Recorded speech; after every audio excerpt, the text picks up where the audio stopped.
আসসালামু আলাইকুম। এই সুন্দর বেবি ড্রেসটি ১ থেকে ২ বছরের মাপে আমি কাটিং এবং সেলাই একই সাথে আজকের এই ভিডিওতে শেয়ার করব আপনাদের সাথে। তো এখানে আমি একটি কাপড়কে ৪ ভাঁজ করে নিয়েছি। এটা হচ্ছে বেক্সি বয়েল এর একদম ভালোটা যেটার পানা অনেক বেশি। সেজন্য আমার ১ লেয়ার কাপড়ে যে নিচের অংশটা হয়ে যাবে যেহেতু ছোট বেবি। ১৬ ইঞ্চির জামা হবে ১-২ বছরের জন্য। ১৬ ইঞ্চির জামাটির জন্য উপরে ৬ ইঞ্চি নিব, বাকি থাকলো ১০ ইঞ্চি নিচে। মেইন মাপ ১০ ইঞ্চি, এর সাথে ১ ইঞ্চি বাড়তি নিয়ে ১১ ইঞ্চিতে দাগ করছি। আ এখানে যেহেতু আমি নিচে লেচও লাগাবো সেখানেও একটু বাড়তি থাকবে। সেজন্য এই ড্রেসটি ২ বছর পর্যন্ত বেবি পড়তে পারবে, ১.৫-২ বছর। তো ২ প্রান্তে দাগ দিয়েছি যাতে কাপড়টি সমান থাকে। এরপর স্কেলিং করে নিচ্ছি। এরপর কেটে নিচ্ছি।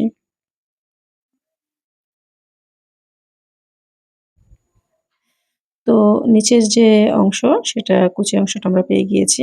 এরপর বডি অংশ নিব। বডি অংশটা আমি ১ম এ ২ পার্ট নিয়েছি ইনটেক অংশ।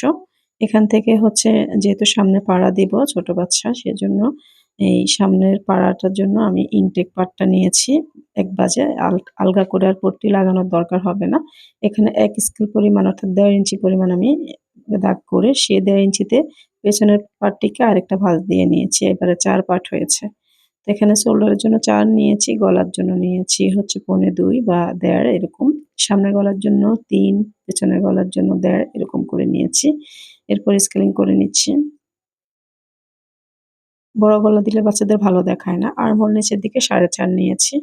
এরপর বডিতে নিব হচ্ছে এটা ২১ ইঞ্চি ২২ ইঞ্চি করব। তো ২২ এর ৪ ভাগের ১ ভাগ হচ্ছে ৫.৫, ৫.৫ নিয়ে আরো ১ ইঞ্চি বাড়তি নিয়েছি। আর নিচের দিক থেকে এখানে একটা শেপ দিয়ে নিয়েছি ১.৫ ইঞ্চির মতো। ১.৫ ইঞ্চি উপরের দিকে শেপ দিয়েছি। এরকম শেপ দিয়ে এই জামাটি তৈরি করলে অনেক সুন্দর লাগে। যাই হোক এবার কেটে নিচ্ছি। শোল্ডার ডাউন দিয়েছি আমি এখানে ১/২ ইঞ্চি। ১/২ ইঞ্চি থেকে একটু কম দিয়েছি। তারপরে আর্মহোলের শেপটা দিয়ে এবার আর্মহোলটিও কেটে নিচ্ছি। বাড়তি অংশ যেটা নিয়েছি সেটাতে কাটছি। আপনারা খেয়াল রাখবেন এই জিনিসটা। ২ টা লাইন হবে। একটা কাটিং লাইন, একটা সেলাইয়ের লাইন। সেলাইয়ের দাগ। তো কাটিং দাগটাতে আমরা কাটবো, সেলাইয়ের দাগটাতে আমরা সেলাই করব। তো গলা কাটবো। গলা ১ম এ হচ্ছে ২ পার্ট মিলিয়ে আমরা বড় গলাটি কাটবো না। আলাদা, আলাদা করে কাটলে বেশি ভালো হয়। আর আলাদা করে না কাটলে ১ম এ পেছনের গলা কাটতে হবে। এটা অবশ্যই খেয়াল রাখবেন। পেছনের গলা কেটে পেছনের পার্টটিকে সরিয়ে নিয়ে তারপর সামনের গলা কাটতে হবে। পেছনের পার্ট কেটে নিয়েছি আমি। আর সামনের পার্টটাতে যেহেতু আমার পাড়া আছে, সামনের পার্ট খোলা সেহেতু এখানে আমি সামনের পার্টটা তো বাড়তি আছে। বাড়তি অংশটা আমি কেটে নিয়েছি পরে। এবার হাতা কাটবো। হাতার জন্য ১ম এ মুখের জন্য এখানে দাগ করে নিয়েছি। এবার এই দাগ থেকে মাপ দেব। তো এখানে অ্যা দেখুন আমি দাগ করে নিচ্ছি, দেখাচ্ছি। এখানে ১ ইঞ্চি পরিমাণ নিয়েছি এই যে বটা যাবে, বটার জন্য। আর আরো ১ ইঞ্চিতে দাগ করছি যেটাতে রাবার বসবে। আশা করি বুঝতে পেরেছেন। এবারে এখান থেকে আরো ৪ ইঞ্চি নিবো। ৪ ইঞ্চিতে একটা দাগ দিয়ে ১/২ ইঞ্চি বেশি নিবো। ১/২ ইঞ্চি যাবে সেলাইয়ের ভিতরে। তো দেখতে পেলেন কিভাবে আমি মাপটি ধরেছি। এভাবে ক্ষুদ্র, ক্ষুদ্র করে মাপ করেই কাটিং করলে কোনো রকমের ভুলভ্রান্তি হওয়ার সম্ভাবনা থাকে না। তো এখানে ২ ইঞ্চির মতো করে একটা শেপ দিয়েছি। শেপটা আমি আর এখানে দেখাইনি। এটা বাচ্চাদের ড্রেস এত খুব বেশি মাপজোপের দরকার হয় না। হাতা কাটিং করে নিয়েছি। এবারে মেশিনে চলে এসছি। ১ম এ হচ্ছে যে নিচের কুচি অংশটাকে যেহেতু এটা ইনটেক ইনটেক অংশটাকে আমি আগে সেলাই করে নিচ্ছি একটা ভাঁজ দিয়ে। এখানে খুব বেশি চড়া ভাঁজ দিতে হবে না, চিকন করে ভাঁজ দিয়ে নিয়েছি। একটা পাশ সেলাই করে নিয়েছি। এবারে ঘুরিয়ে অপর পাশেরটিকেও সেলাই করব। এখানে খেয়াল রাখতে হবে ব্যাক পার্টের সেলাইটি দিতে হবে বা ভাঁজটি দিতে হবে। তো আমি ব্যাক পার্টে উল্টা পার্টে আরকি যে ভাঁজটা দিচ্ছি। ফ্রন্ট পার্টে ভাঁজ দেয়া যাবে না। এবারে কুচি করব। এখানে একটা কুচি মানে একটা অন্যরকম কুচি দেখাচ্ছি যেটা ছোট, ছোট করে কুচি পড়বে। কাপড়ও যেহেতু কম, পানা কম নিয়েছি ছোট বাচ্চা হিসাবে, তো এরকম করে কুচি দেয়া যাবে। আমি আমাদের মেশিনের যে সেলাই বড় ছোট করার পিনটি আছে সেটাকে একদম নিচে করে দিয়েছি, বড় করে দিয়েছি। এরপর হাত দিয়ে এভাবে চেপে এরকম করে সেলাই করলে ছোট, ছোট করে কুচি হয়। যেটা অনেক সময় দেখতে ভালো লাগে। যেটা অনেকে সেলাই করে তারপর সুতা টেনে দেয়, অনেকটা সেরকম হয়। খুব সুন্দর এরকম দেখতে পেলেন কিরকম কুচি হয়েছে ছোট ছোট করে। তো এবারে বডি অংশটা, সরি, এবারে নিচের অংশটা বোটে সেলাই করে নিচ্ছি সেই কুচি পাটেরই। আমি খুব বেশি মোটা ভাঁজ দেইনি, এখানে চিকন করে ভাঁজ দিয়েছি। এবারে বডি পার্ট নিয়েছি। বডি পার্টের প্রথমে সামনের পার্টের যে পাড়া অংশটিকে একটা ভাঁজ দিয়ে সেলাই করলাম। অপর পার্টটিকেও ভাঁজ দিয়ে সেলাই করছি। অবশ্যই ব্যাক পার্টে সেলাই করতে হবে।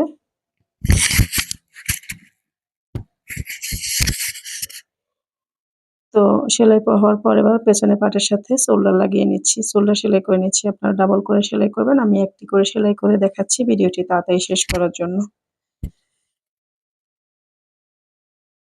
তো সেলাই করার পর এবারে গলা কাটিং করব। গলা কাটিং করার জন্য কোনাকুনিভাবে কাপড় নিতে হবে। এতে করে গলার ফিনিশিং সুন্দর আসবে। কোনাকুনি করে কাপড় নিয়ে কাপড়ের উল্টা বাঁ দিকে এরকম ক্রসের মতো করে কাপড়টিকে জয়েন করে নিচ্ছি। এবার কেটে এবারে গলার সাথে আমি পটিটিকে জয়েন করে সেলাই করব। সামান্য একটু বাইরের দিকে রেখেছি। রেখে এরপর পটিটি লাগিয়ে নিচ্ছি।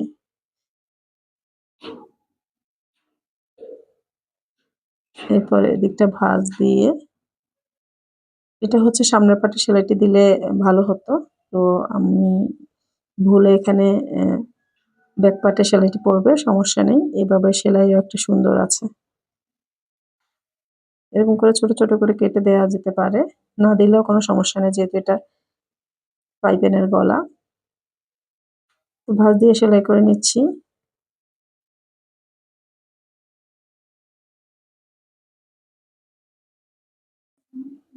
এই সেলাইটি আপনারা প্রথমে উল্টা পাটে দিয়ে পরে বাঁ পাটে দিবেন, এতে করে সেলাই সুন্দর লাগবে।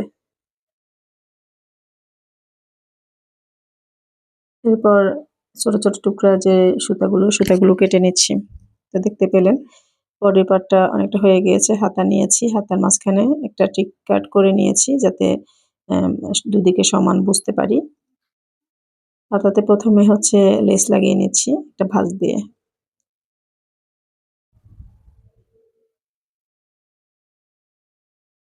লেস লাগিয়ে নিয়ে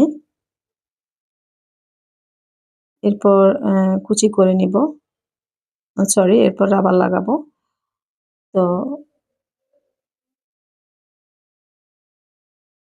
কুচি করাটা আমি দেখাচ্ছি। এদিকে ৩-৪টা কুচি, ৪-৫টা কুচি দিব, বেশি দিব না।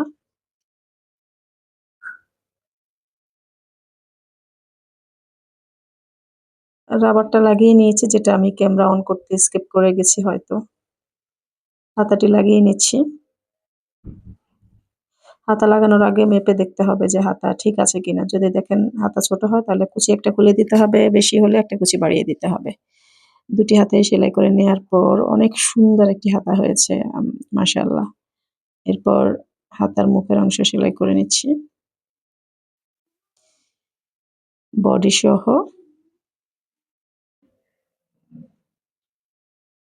দুই পাশেই একইভাবে হাতার মুখ এবং বডি সহ একসাথে সেলাই করে নিচ্ছি।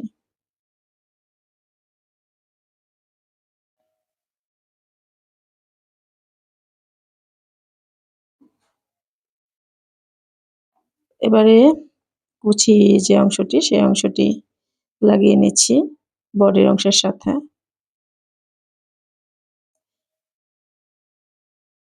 দেখতে পাচ্ছেন কিভাবে আমি লাগাচ্ছি।